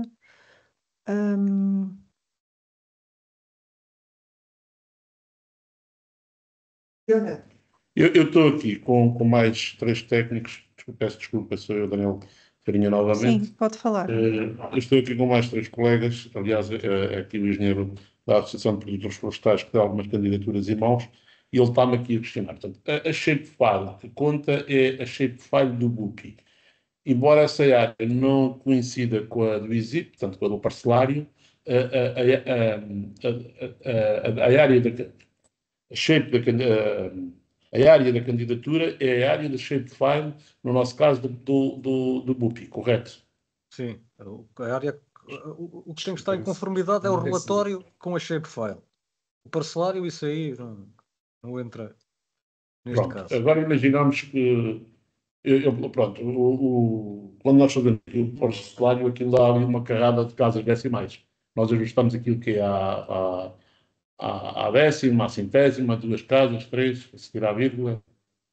O parcelário foi? Não, quando nós No fazemos BUPI, acho que a no área do BUPI. BUPI, o BUPI dá 1,3789 hectares. Portanto, a redonda faz muitas casas decimais. Nós arredondamos aquilo que é à dezena, à Isso aí centena. é uma questão de acharem, sei lá, 2, 3 casas decimais. Acho que isso é. Era uma questão que ele tinha. Pronto, ele está-me a explicar o KPML que nós extraímos do BUPI não substitui a shape, converter em shapefile, correto? É assim, a informação acaba por ser a mesma, mas uma vez que é solicitado a shapefile, não é? Também vocês podem converter o KPML em shapefile e enviar esse ficheiro em formato de shapefile. Sim, esta shapefile é que é extraída. Esta shapefile é que é extraída diretamente do BUPI, portanto convertemos o KPML em shapefile, ou ela tem alguns campos para preencher próprios, algum modelo que nós tenhamos não é que preencher? extraída, tem que solicitar ao BUPI, não é? Ou técnico. Sim, nós extraímos assim. Exatamente, e é essa. pronto. Sim, Sim, não, é só a shapefile, é só a shapefile. Sim, não tem que preencher depois nenhum campo, nada disso. É só apresentar depois é claro, eu por acaso já extraí algumas e aquilo a única coisa que tem é o número do processo, depois não tem área, não tem... Sim, a única coisa que aparece até é exatamente a informação que aparece é o número do processo, mais nada até. É isso Pronto, mesmo. peço desculpa, obrigado. Nada. Então, temos aqui uma pergunta do Miguel que diz: adquiri no passado mês de julho um prédio rústico, do qual era arrendatário há 8 anos e pretendo adquirir um outro prédio confinante a breve trecho. Poderei candidatar ambas as parcelas a esta medida ou apenas a nova parcela relativamente à qual me encontro em negociações? Ora bem, daquilo que eu entendo, apenas não era proprietário de nenhum outro prédio quando adquiriu esse há 8 anos, não é? Não. Era arrendatário. Arrendatário, exatamente. Portanto, adquiriu esse prédio em julho e não era proprietário de nenhum outro prédio confinante. Pelo menos é daquilo que eu estou a entender. É este prédio aqui, vai identificar este prédio como o prédio do próprio, que não receberá apoio, mas poderá se candidatar ao outro que pretende adquirir e que está a negociar. É este sim. Ao outro que adquiriu agora no mês de julho. Esse não poderá. Fará parte da candidatura, claro, mas será identificado como o prédio do próprio. Pois o Samuel Lupi pergunta: este programa contempla prédios que estejam em fase de aquisição via empréstimo bancário, prédios adquiridos a 100% ou ambos? Pois, essas questões, não sei, isso aí são questões financiamentos, que nós aqui não temos nenhuma informação sobre isso, nem sobre... Tem é que adquirir o prédio na totalidade do prédio, é apenas isso. Não sei em que sentido é que esta questão de financiamento poderá entrar aqui no programa, não é? O Luís Miguel Henriques pergunta se pode adquirir parte da herança a um familiar direto, da qual também sou proprietário de 50%. Sim, pode.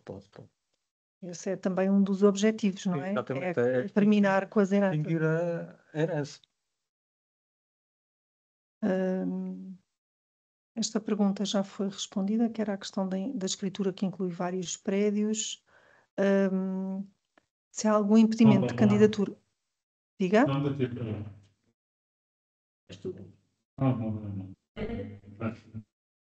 Há algum impedimento de candidatura em nome individual com CAI adequado, mas sem empresa constituída? Sim, tem que ter uma atividade em nome individual e ter um CAI. Precisa ter a empresa constituída, não é? Tem que ter atividade aberta, mas não necessita ter a empresa. Ok, temos aqui uma questão que era a questão da aprovação do município, acho que já foi respondido. Depois aqui o Rui Arsénio da Achar, relativamente àquela questão das parcelas, de ter parcelas não, de escolher a opção de parcelas não registadas. Acho que diz que não é possível porque as parcelas do próprio têm que estar sempre registadas no parcelário. Sim, tem que estar registadas no... Há aqui um bocado... Esta é uma situação um bocado complicada até mesmo de explicar. Aqui o que tem que estar registado no parcelário é os limites, não é, da parcela que correspondem àquele prédio, ao prédio do próprio. Não é? Depois, em termos da candidatura, podem optar novamente por aquela situação de selecionar parcelas não inscritas no IFAP, identificam a parcela, fazem um resumo do tipo de parcela que corresponde àquele prédio, metem a área e depois associam essa parcela ao prédio, na parte do separador dos prédios, associam essa parcela e em princípio o formulário não apresentará nenhum erro. Temos aqui uma questão do Jorge Laranjinha que diz: numa situação em que se compra um terreno que confronta com o nosso, que designo como A, podemos também adquirir o terreno que confronta com o A, que designo de terreno B, sendo de proprietários diferentes? Ou seja, tem um terreno, não é? Vai comprar um terreno A, não é? É isso, né? Situação em que se compra um terreno, confronta com o nosso, que designo como A. Acho que era aquela questão dos confinantes, não é? Ou seja, o B é confinante com o A. Sim. São contíguos, sim, desde que sejam contíguos. Não é? Desde que o B seja contíguo com o A e aquele que já é proprietário, que formem ali um bloco sem nenhum tipo de separação, não é? Sim. Ok, a Mónica Duarte pergunta, ou refere que, de acordo com a shapefile proveniente do BUPI, existem discordâncias mínimas no que concerne aos limites da parcela inscrita no ICIP. Não, aqui novamente aqui o ICIP, nós não estamos a avaliar as áreas do ICIP, nem do parcelário.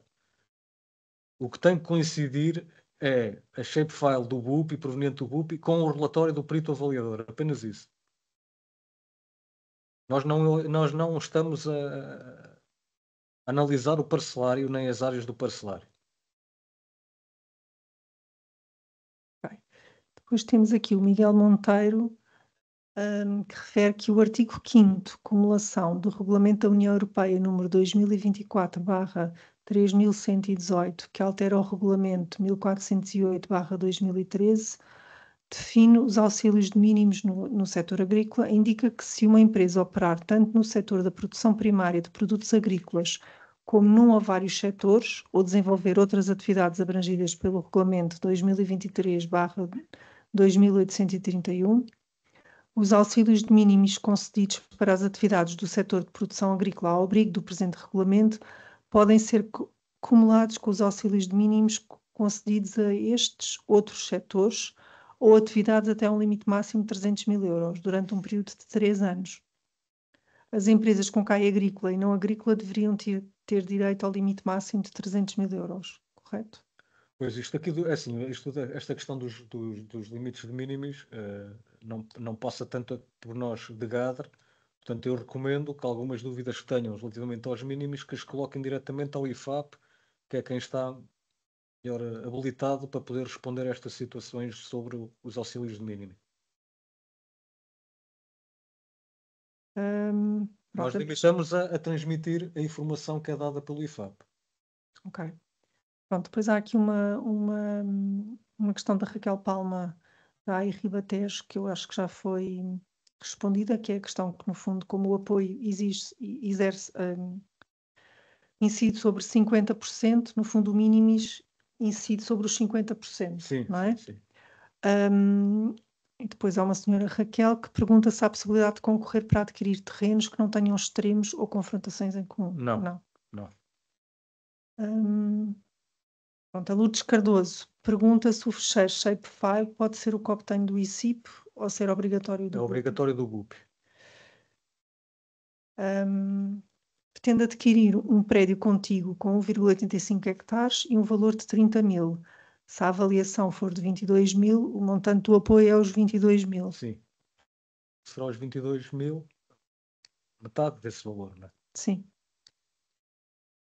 No caso de em 2024 ter adquirido uma parcela por uso capião e ter criado um artigo de uma parcela contígua a esta, pode-se candidatar a esta medida? Sim, desde que o prédio tenha toda a documentação, poderá. Se tiver a caderneta predial e a certidão da conservatória, pode. Pois a Lourdes Cardoso pergunta também, sendo proprietário de várias parcelas, pretende candidatar outras parcelas que adquiri depois de fevereiro de 2020 e uma outra que pretendo adquirir agora.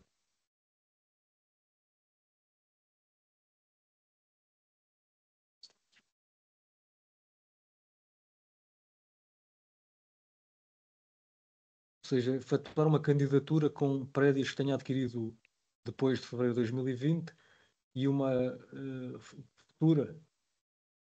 Acho que é isso a questão. Acho que sim. Portanto, uma já adquiriu e Sim, quer adquirir mais outra. Terá que depois unificar tudo aquilo no mesmo, criar um prédio único, não é? Depois, no fim dos 12 meses, terá que apresentar essa documentação e como efetuou o emparcelamento.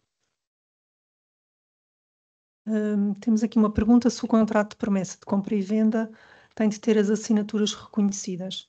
Sim, tem que ter as assinaturas reconhecidas, mas também há cláusulas que podem colocar em que abdicam desse reconhecimento. Pois a Mónica Duarte, da Agriguarda, pergunta se podemos obter a informação de quantas candidaturas já foram submetidas e aprovadas. Há várias candidaturas que estão a ser, ainda não temos essa informação disponível. Ok. E a última pergunta também é qual Mas é o ainda há valor? dotação, pelo menos isso sim, isso que é importante.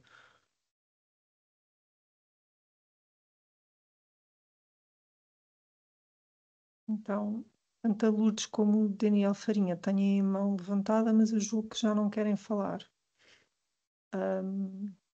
Se for esse o caso, e se mais ninguém tiver questões, o que não invalida que depois venham Sim, a algumas poder questões enviar um podem colocar e-mail. aqui para a CAP ou diretamente para nós, se vierem para a CAP, depois. Sim, nós reencaminhamos. Afinal, aqui o Rui Gonçalves quer fazer ainda uma questão. Pode falar. Acho que está desativado. Agora sim. Rui Gonçalves, pode ligar o seu microfone.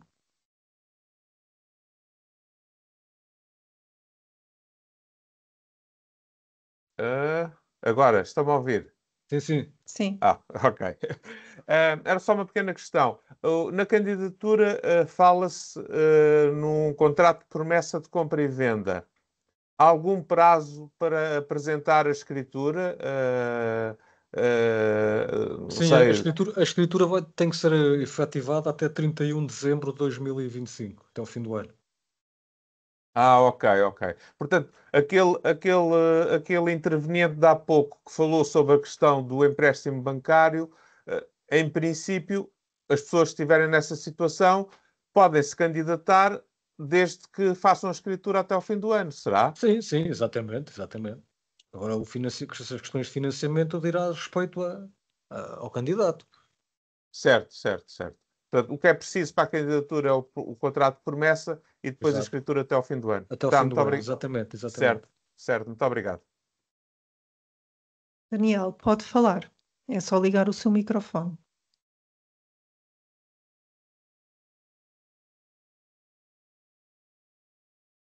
Ora, Se boa tiver tarde. com...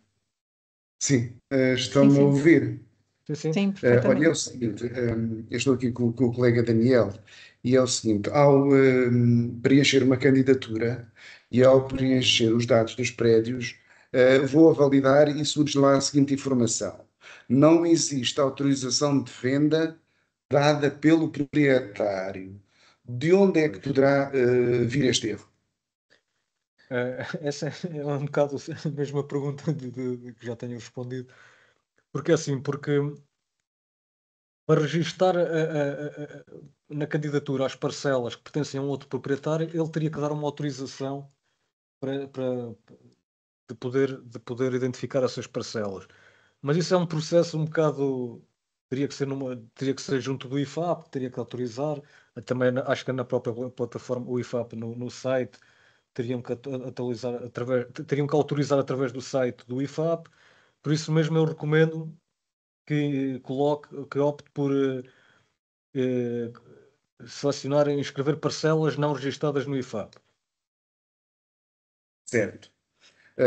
Outra questão é a seguinte: os prédios, agora a inserir na candidatura, foram avaliados em determinada altura com base nas shapes que o BUPI facultou. Agora deparamos que no BUPI, portanto, ao consultar a plataforma no IFAP, no BUPI tem áreas ligeiramente distintas. Ou seja, há diferenças entre a área efetiva que foi na shape para a avaliação e o que agora está carregado. Sendo que o perito avaliou com base nos KPMLs do BUPI. Isto causa transtornos? Mas em que sentido? Mas está a falar que há discrepâncias entre a shapefile e o Entre a relatório? shapefile que seguiu para o avaliador, Sim. imagina que há um mês entregou-se a shape vinda do cabo do BUPI, entregou-se ao avaliador e ele considerou essa área. Entretanto, hoje eu estou a fazer a candidatura, no ISIP, ao consultar a layer do BUPI, a área que lá está não coincide com a anterior. Há ali, são Então, casas decimais, mas em são princípio, se diferentes. ele fez de acordo com a shapefile, acho que está correto. Não, mas no fundo, pelo que eu percebi, Porque às vezes também. o próprio BUPI fez uma retificação da shape. Exato, Exatamente. Não é? Até pode, aliás, até pode confirmar, porque também tem que, aliás, e é importante referir isso, que nas situações dos municípios de onde seja o BUPI, para além da shapefile, também tem que apresentar aquele termo de responsabilidade, aquele documento que assinam quando fazem o registro dos prédios no BUPI. E esse próprio documento tem lá uma área que é basicamente não, é a área que corresponde àquilo que registaram, que foi registado. Portanto, também se podem orientar por essa área aí, que consta no termo de responsabilidade do BUPI. Pois, apesar de agora a plataforma BUPI ter área diferente. Pois, eu não tenho nós não temos acesso à plataforma do BUPI, não é? Será de acordo com a shapefile e daquilo que me diz a shapefile, o perito fez de acordo com a shapefile, imagino eu que nós também vamos, ao abrirmos a shapefile, será a mesma área, ou muito aproximada disso. Certo. Só que agora, ao desenhar, temos que desenhar o prédio do proprietário. Só que temos duas áreas. É a área que foi para o avaliador e é a área que a plataforma neste momento tem, porque ou avaliou atualizações ou o que fosse, e temos duas áreas distintas. Sim, mas na plataforma a área que colocam é descritiva, não é? Escrevem a área. A área que foi para a avaliação. Sim, sim, exato. Certo. Mas que terá que coincidir com a shapefile que vocês Sim, carregaram o fundamental, na plataforma, não é? é mesmo a shapefile e o relatório, aí corresponder. Na plataforma, na submissão da candidatura, se até troca um número ou outro, às vezes isso pode acontecer, não é? Isso aí. Agora, o que interessa é que nós vamos verificar mesmo é a shapefile e o relatório. Ok. E não vão Certo. confirmar com a área que está atualmente no BUPI. Porque não têm Pois é que acesso sim. a essa layer. Exatamente. Ok. Se foi aquela shapefile que eles apresentaram, será a mesma área, não é? Que irão apresentar na candidatura. Certo. Ficou esclarecido, Daniel? Sim, sim. Pronto, não haverá aqui cruzamento com o que atualmente o BUPI, digamos, apresenta, não é? Uhum. Ok. Por Certo, isso é obrigado. importante que também apresentem os termos importante não, tem mesmo que apresentar os termos de responsabilidade do BUPI também. Sim, sim. Exato, sim, sim. Ok. Antes de dar a palavra que é a contabilidade que tem a mão no ar, vou ler aqui uma pergunta do Gonçalo Silva, da Tubi Forest, que pergunta se os prédios têm que estar registados na Conservatória do Registro Predial. Já respondemos Sim, a esta sim, têm que pergunta há estar pouco. registados. Hum, Então, vou dar aqui a palavra a alguém que se identifica como contabilidade de grupo qualquer coisa, grupo razão. Boa tarde, o meu nome é Marta, não consegui alterar o nome e daí aparecer associado ao Sim, não tem e-mail. problema. Não... Como sou um bocadinho nova nestas matérias, pedia que me esclarecessem, por favor, quando falam em ficheiro shapefile, é aquele que nós exportamos, portanto, a pasta zipada aqui da DGT, do Cadastro Predial. Exatamente, É isso? exatamente, é isso. É o zip? É Sim, mesmo sim, o zip? sim, o Ok. zip, sim, sim. Aquilo que exportam que exportam na DGT apresentam isso. Ok. Outra questão. Eu há pouco tinha lá colocado a questão, mas eu acho que não foi muito clara. Na plataforma da candidatura, na tipologia de intervenção, portanto, eu já tenho um prédio, aliás, já tenho todos os prédios adquiridos, tenho o meu primeiro prédio e depois tenho os restantes. Uns deles, efetivamente, são confinantes, não é? Que fazem extrema, e os restantes não são confinantes com esse primeiro, mas são depois confinantes entre si, digamos assim, ou seja, são contíguos com o primeiro.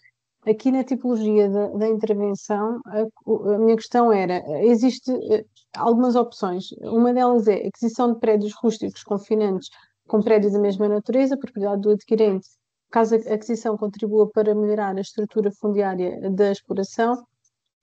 E depois existe outra opção, aquisições de prédios rústicos ou contíguos já concretizadas, com estrutura realizada desde 1 de fevereiro de 2020.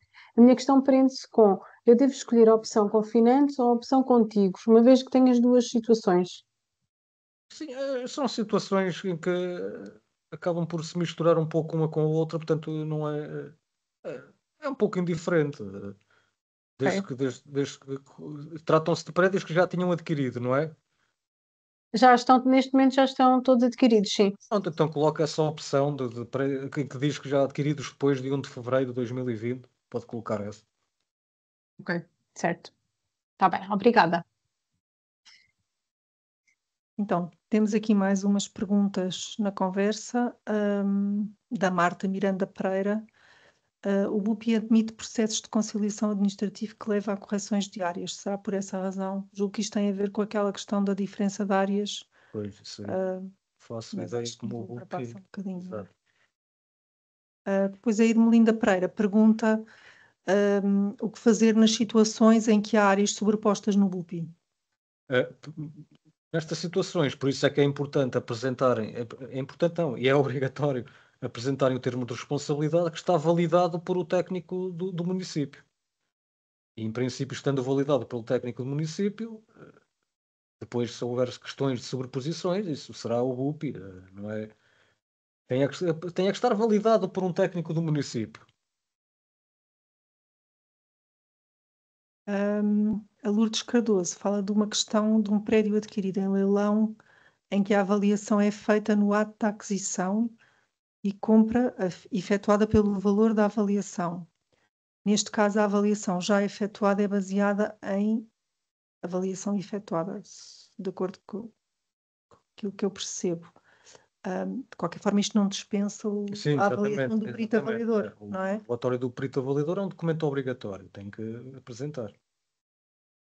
Ou seja, neste caso, terá que apresentar o relatório do perito avaliador e depois o valor que vai ser apoiado é o mínimo entre os dois, não é? Sim, Entre o valor desta. Exatamente, do leilão, não é? O António Garcia pergunta: o valor elegível no limite de 10.000 euros por hectare irá ser apoiado em 50%, ou seja, o máximo de apoio por hectare é de 5.000 euros por hectare, mesmo que a avaliação seja superior?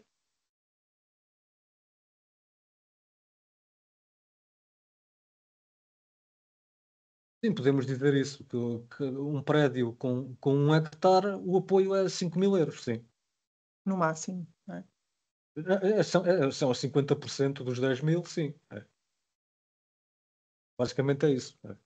Portanto, um hectare, o apoio é 5.000, até 5.000 euros. O máximo não, é 5.000 euros, é 5.000 euros. Poderá ser menos, não é? Depende do valor que foi negociado ou da avaliação. Mas sim, o máximo é 5.000 euros por hectare. O apoio efetivo. A Lourdes Cardoso, no fundo, completa a pergunta que já tinha feito, que nós depreendemos, portanto, é mesmo necessário a nova avaliação. E a Irmelinda, relativamente à questão das áreas sobrepostas, diz que ambas estão validadas. Pronto, então se são validadas, o que tem que apresentar é o termo de responsabilidade validado pelo técnico do município.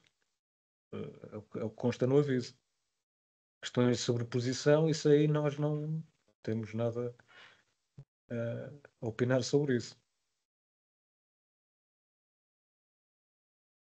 A Sandra Pereira pergunta: quando se fala em técnico do município, refere-se ao técnico de cadastro predial?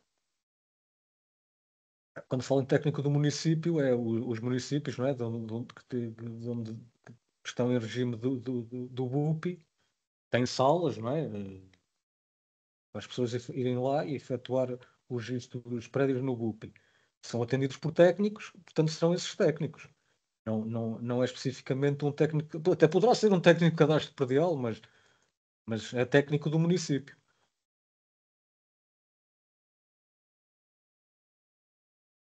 Agora, temos aqui uma pessoa que colocou aqui uma pergunta, mas que também tem a mão levantada, por isso, uma pessoa que se identifica como B pode ligar o microfone e fazer as perguntas que quiser.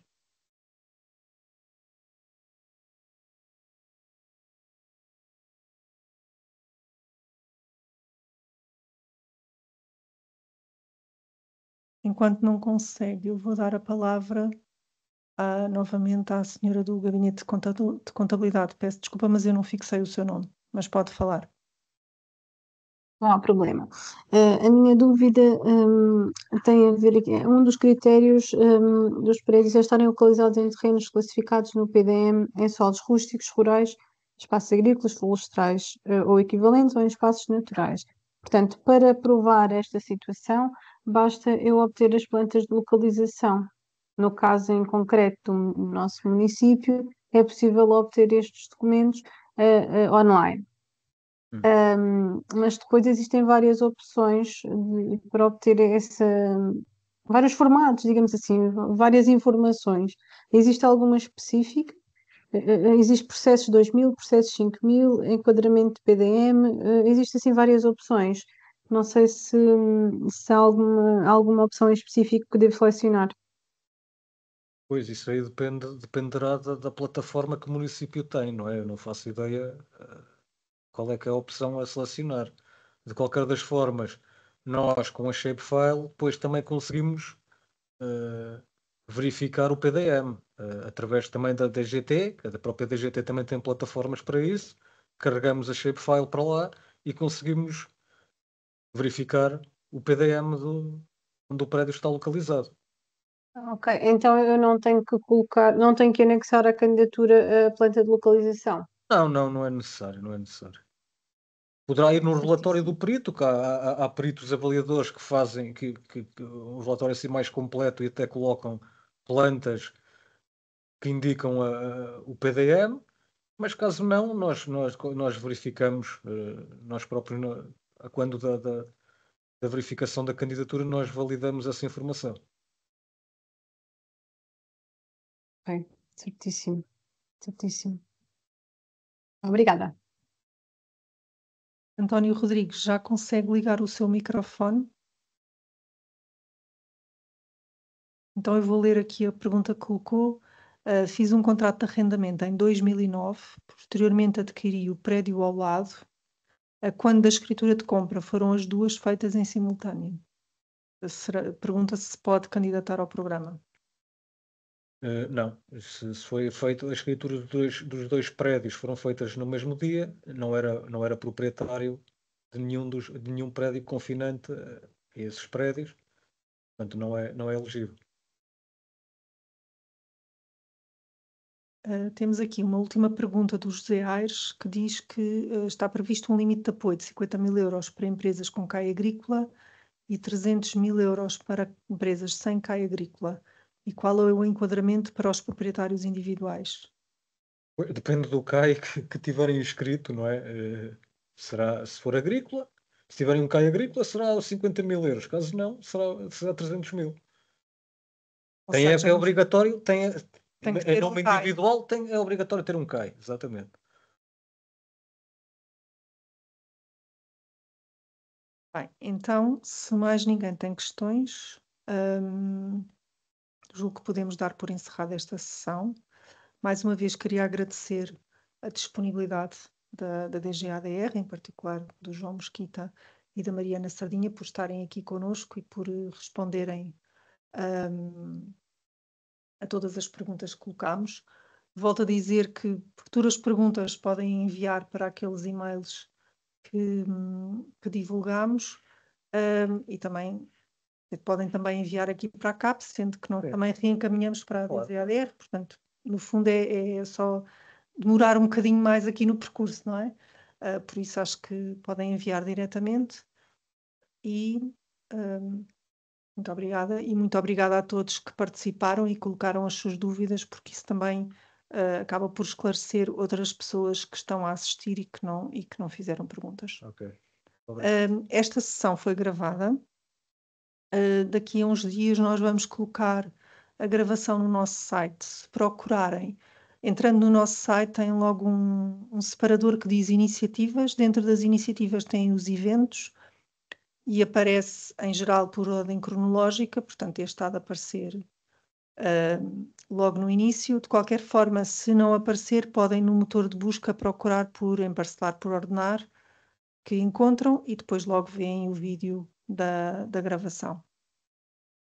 Okay, Obrigada. Boa tarde a todos. Boa tarde.